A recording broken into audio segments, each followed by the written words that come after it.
Welcome back. How many times have you run into people you don't know very well and are stuck making small talk? And honestly, it can be really boring, right? Asking the how's the weather or answering the question what's new with not much. How about you? Certified life coach Dr. Marlene Boas says why not bump it up a notch by taking small talk to a more meaningful level?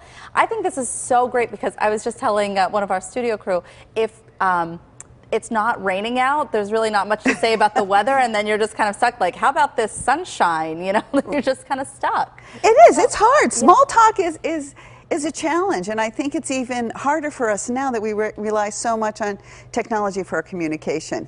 Yeah. And so do you think that that's changed the way that we interact with people because we're kind of right down looking at our screens so much? Well, absolutely. I think it's had a profound change, and I think we're just starting to see it. Not only are we looking at our screens, but when you text or email, it's one-way communication. You lose that back and forth dynamic and that sort of dance of good conversation. It's just, you know, you say this, send it off, and then you wait for the response. So it doesn't have that really nice dynamic the conversation has. And you mentioned, too, just kind of losing the eye contact with people. So much of our communication is nonverbal. I mean, some people say like 80%. So when we're not engaged face-to-face, we lose a lot of the nuance of communication. You know, I can text something and it can be taken in several different ways. And the more we rely on that, the less our skills are developed in really knowing how to interpret those kind of nonverbals. Okay, so when we're in these situations at a graduation party, a lot of weddings, you may know who you're going to bump into at these weddings and who you may get stuck with, especially if you're at a wedding and you know who you're sitting with, right? Yeah. So how do you go into those situations knowing how to improve the conversations you're going to have? So whether you haven't seen somebody for a while or oftentimes you just sit with somebody who you don't even know and you have sort of obliged and you want to make your time pass well, so you engage in conversation. So the first thing is to be really present. And that means to be attentive. And I think all the screen time, when we're doing screens, we're sort of focused in just on us, and we lose the ability to be really attentive. So to be present and to really listen. Oftentimes when we listen, as soon as somebody says something that engages us, we think of our response and we sort of turn off our listening. So to really listen to everything they have to say. Very good. And you said when you're responding to use just about 20 seconds when you respond, if somebody else has the floor, I guess. Right. That's sort of the rule of thumb. To be a good conversationalist, you want the back and forth, because you know what it's like if you get with somebody who monopolizes the whole conversation. It's once again one-sided. So about 20 seconds is the rule of thumb. And you said to be curious. Right. So if you approach every conversation has the potential for you to learn something.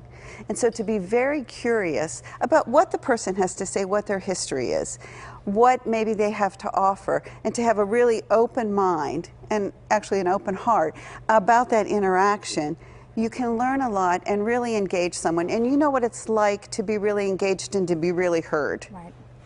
And we know that that builds relationships, and relationships are good for our health and our well-being. So this ability to converse is really critically important to us. So this means going into these situations, part of being curious is not to ask yes or no questions, to ask more open-ended questions. That's right. So rather than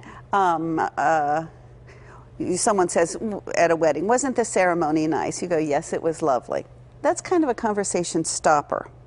If someone says, oh, wasn't that a lovely ceremony? You could do an open-ended question that says, what was your favorite part, or what was the most meaningful part of the ceremony for you? So you want to ask questions that expand the dialogue and don't limit it. And as we were just mentioning before, be prepared. So you want to think about some questions leading up to the event. Right, and to be a good conversationalist, it's important to do some rehearsal. So think about some conversations you were really engaged in. What made them work? I had a great conversation just now in the green room with a very skilled conversationalist, and he and I, we were just going back and forth, sharing. It's almost like a dance, and you know you have to practice those kinds of things. So to be attentive, to be curious, to really work on open-ended questions. I would guess in your business, you're good at open-ended questions. I hope so. It's part of what you do as, Right. you know, as news reporting. You want to get in, and so you want to ask questions in a way that it asks people to give you more information and shows you're interested. Okay. And you have some examples of how to do this. Right.